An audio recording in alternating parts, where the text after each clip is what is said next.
Imagine you are 8 years old. You are standing backstage. The crowd outside is so loud you can feel it in your chest. 50,000 people, maybe more. You can't quite count that high yet. You're 8. Your father is behind you. He doesn't put his hand on your shoulder to comfort you. He puts it there to push you forward. You walk out, and the world explodes.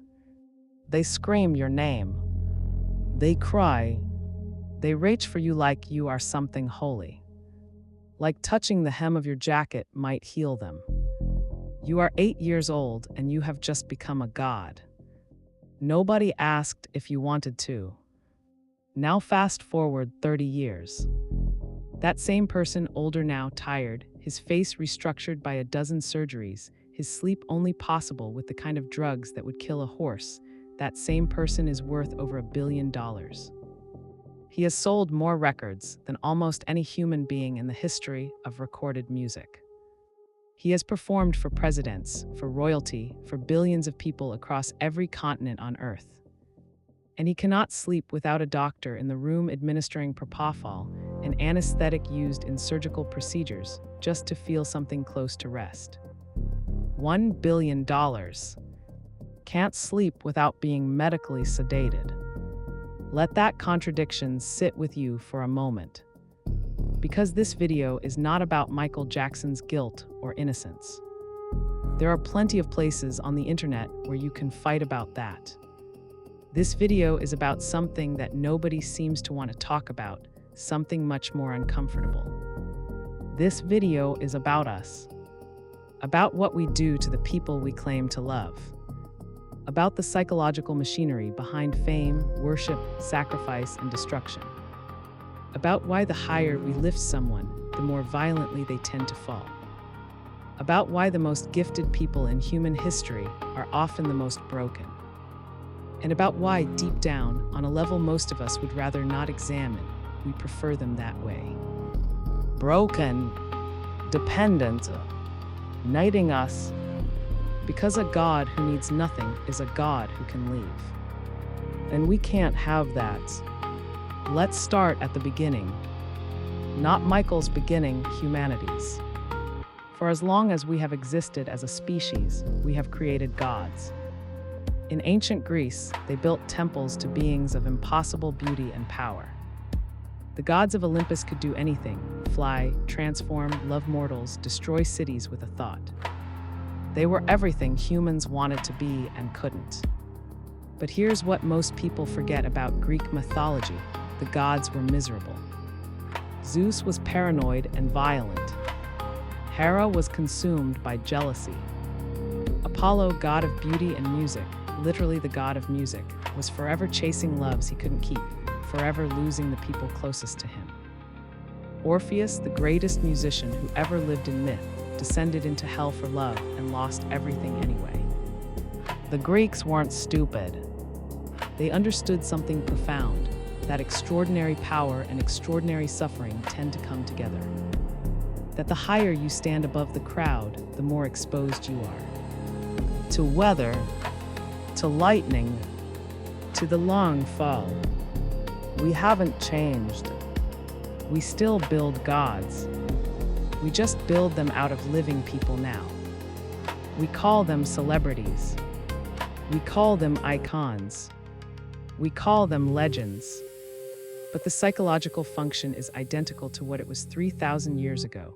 We take a human being, we elevate them beyond the category of human, we project onto them everything we want to believe is possible, and then, consciously or not, we watch to see how they handle the weight. Most of them can't.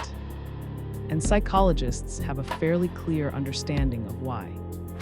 When a child, and it's almost always a child, or someone who began their journey as a child, when a child experiences what we might call premature elevation, something very specific happens to their psychological development. The normal stages of identity formation get interrupted. Erik Erikson, the developmental psychologist, mapped out the stages every human needs to pass through to form a stable sense of self. Trust versus mistrust in infancy. Autonomy versus shame in toddlerhood. Initiative versus guilt in early childhood. Industry versus inferiority in middle childhood. Michael Jackson was a global superstar before he had completed any of these stages. Before he had figured out who he was, the world had already decided for him. He was the voice, the talent, the Jackson 5's secret weapon. He was the thing his family pointed at when they needed money. He was the thing his father used when he needed power. He was, from the very beginning, not quite a person, he was a function. A performing function. A revenue-generating, crowd-delighting, record-breaking function. And when that happens to a child, when they are loved not for who they are but for what they can do, the wound that creates never fully heals. Psychologists call it conditional love. And its effects are devastating. The child learns, I am only valuable when I perform. When I stop performing, I will be abandoned. When I make a mistake, I will be punished. My worth is not intrinsic. It is earned, moment to moment, performance to performance, and it can be taken away at any time. Now imagine carrying that belief into a stadium with 50,000 people in it. All of them wanting something from you. All of them there in some sense to confirm your worst fear, that you are only as good as your last show. Here's something uncomfortable that I want you to sit with. When you worship someone, and I mean genuinely worship, the way fans worship icons, the way millions of people genuinely felt about Michael Jackson, what are you actually doing? You're not connecting with them. You can't. You don't know them. You've never met them. The person you worship doesn't exist. They are a projection screen, a surface onto which you have placed your own longings, your own ideals, your own unlived life. This is not a criticism. It's a psychological observation, and it applies to all of us. We are drawn to celebrity because celebrity offers us something our ordinary lives don't, proof that the impossible is possible. When Michael Jackson did the moonwalk for the first time on national television in 1983, millions of people didn't just watch a dance move, they experienced something close to transcendence. They felt for a moment that gravity itself could be defied, that the rules that governed everyone's life didn't have to apply, that a human being could be more than human. That feeling is real, and it's valuable. Art is supposed to do that, break open the ordinary and let the extraordinary in for a moment. But here's where it gets dark. When we project that transcendence onto a person, when we make the person the source of that feeling rather than the art, we trap them. We phrase them. We say, in effect, you must always be this. You must always give us this feeling. You do not have the right to be ordinary, to be tired, to be confused, to be human, because the moment you are human, the illusion breaks, and we need the illusion more than we need you. This is the mechanism behind what I call the sacred trap.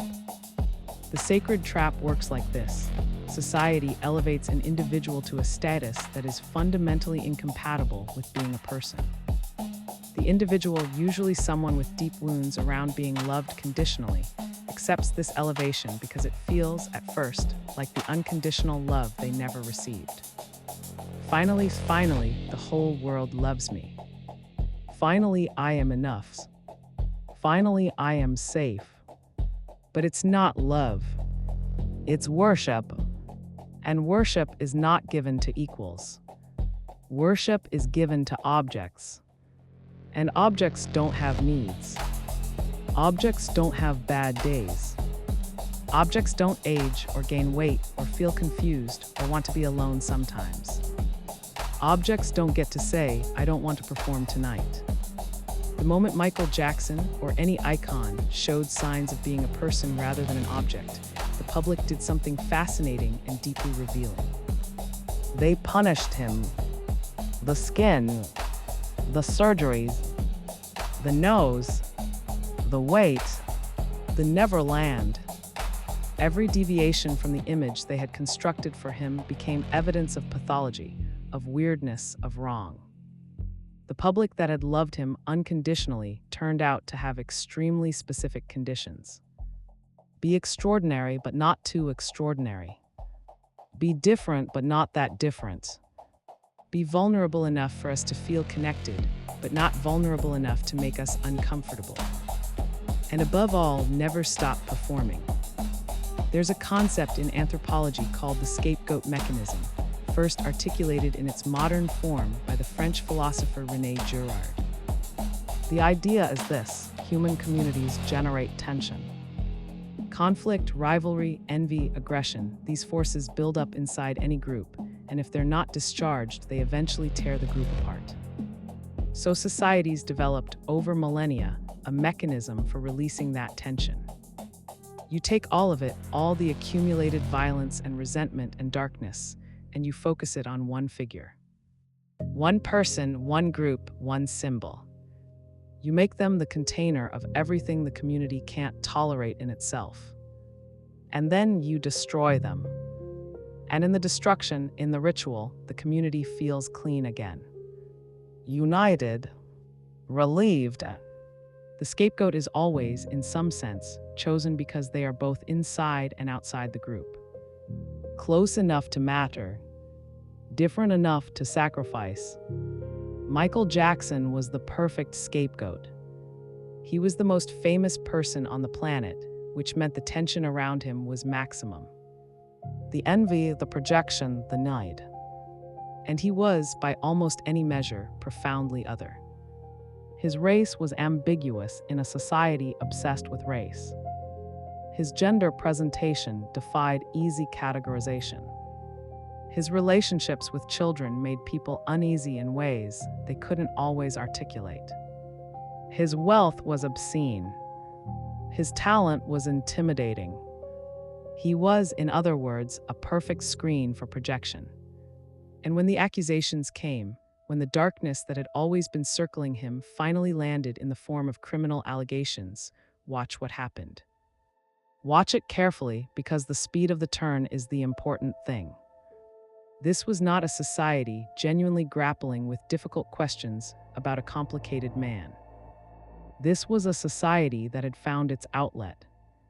The same people who had bought his records, who had dressed their children in sequined gloves, who had felt something transcendent watching him move, those same people became, overnight, the loudest voices for his destruction. And I want to be very precise here. This is not about what he did or didn't do. The courts have their findings. History has its complexity. That's not what I'm analyzing. What I'm analyzing is the emotion behind the turn. The relish of it. The sense that something was finally being corrected, some balance restored. Because that's the tell. When a society turns on an icon with that kind of energy, not grief, not even anger exactly, but something almost satisfied, what you're watching is the scapegoat mechanism in action. All that tension, all that worship and envy and projection and need, finally getting a clean discharge. He was made into a god. And then he was made into a monster. And both were done with the same basic psychological energy, projection. The same need. The same refusal to see him as a person. Let me tell you about a study. In 2012, researchers at the University of Buffalo published findings on what they called the dark side of creativity. They found consistent correlations between exceptional creative talent and a range of psychological conditions: bipolar disorder, depression, anxiety, obsessive-compulsive tendencies, and what psychologists call emotional dysregulation, essentially the inability to modulate emotional experience the way most people do. The theory behind this correlation is uncomfortable but compelling.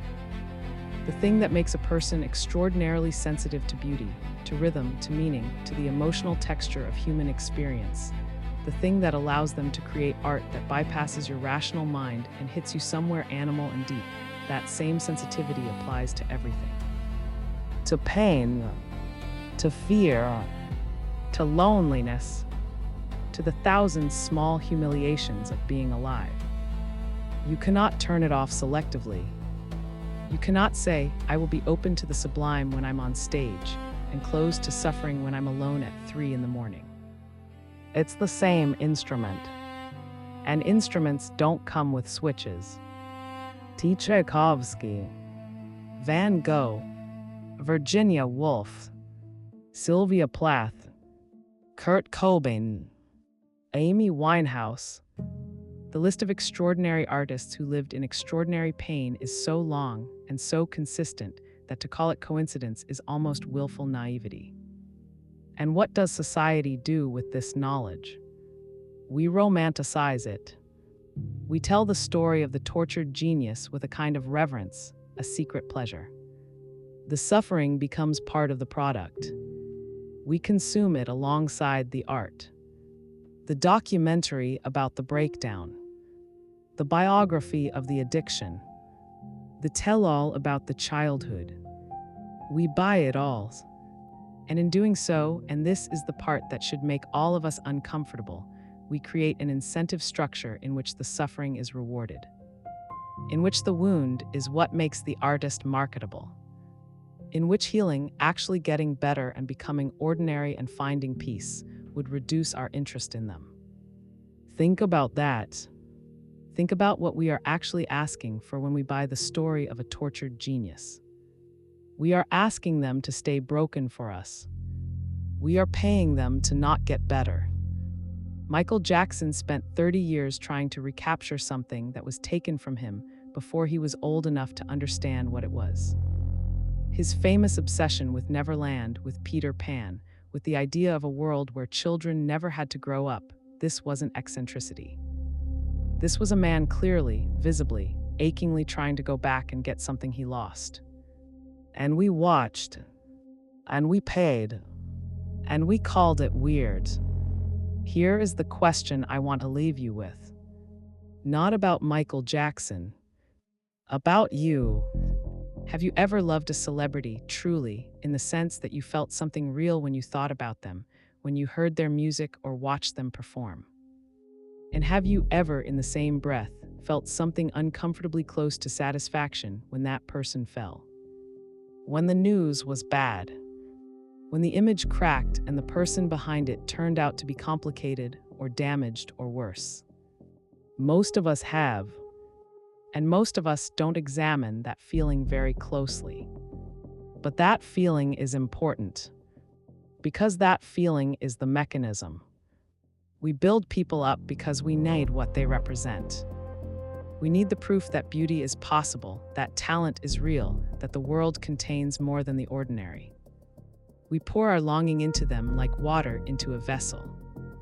And then, because they are human, because the vessel was never designed to hold that much, because the weight of 1 billion people's needs would break anyone they crack. And we call it a scandal. We call it a tragedy. We write think pieces. We make documentaries. We have debates about legacy. What we rarely do is look at our own hands and ask, what part did I play in this? Psychologist James Hillman wrote that the individual and the culture are not separate things. The pathology of one reflects the pathology of the other. A society that produces broken icons is not a society accidentally stumbling into tragedy. It is a society expressing, through those icons, something it cannot yet face about itself. The hunger that Michael Jackson fed with his music, the longing for transcendence, for beauty, for a world more magical than the one we live in, that hunger is real and it is human and there is nothing wrong with it. The problem is when we try to fill it by consuming a person. The problem is when we mistake the artist for the art. The problem is when we build a god and then act surprised that the person inside the temple is suffering. The new biopic Michael arrives in theaters on April 24th. And already, before a single frame has been seen by the public, it has generated exactly the kind of storm that proves everything I've been talking about in this video. Some people are furious it exists. Some people are furious it doesn't go far enough. Some people are furious it goes too far. Everyone has an opinion. Everyone has a stake. And that the impossibility of indifference, is itself a psychological data point worth examining. We cannot be neutral about Michael Jackson because we were never neutral about him. He was never just a musician to us. He was a symbol, a screen, a scapegoat, a god. He was the place where we put things we didn't know what to do with. Joy, longing, discomfort, envy, devotion. The film will be watched by hundreds of millions of people. And most of those people will come away arguing about Michael Jackson. Very few will come away asking the harder question. Not was he guilty. Not was he a genius. Not do his albums still hold up. But what did we do to him? And further still, what are we doing right now to the people we claim to love? 8 years old. Backstage. 50,000 people. Somewhere between that moment and the 137 years later, when his doctor administered a surgical anesthetic to help him sleep, somewhere in that space, a human life happened.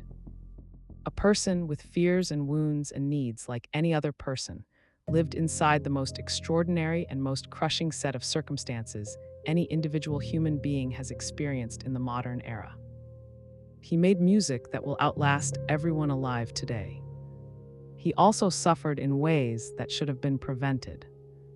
That could have been prevented if the people around him had been more interested in him as a person than as a product. If the public consuming him had been more interested in him as a human than as an icon. If we had built, collectively, a different relationship to the people we elevate. We didn't. We don't. Not yet. But awareness is where change begins. If this video made you think not about Michael Jackson, but about the pattern, about the mechanism, about your own relationship to the icons you consume, then it has done what I hoped it would do.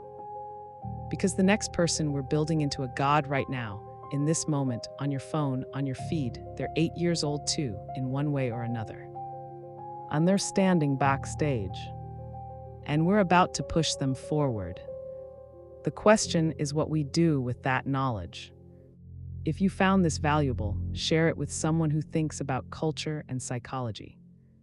The conversation we're not having about what fame does to people, about what we ask of the extraordinary among us, that conversation matters. And it starts with people willing to look at uncomfortable things. See you in the next one.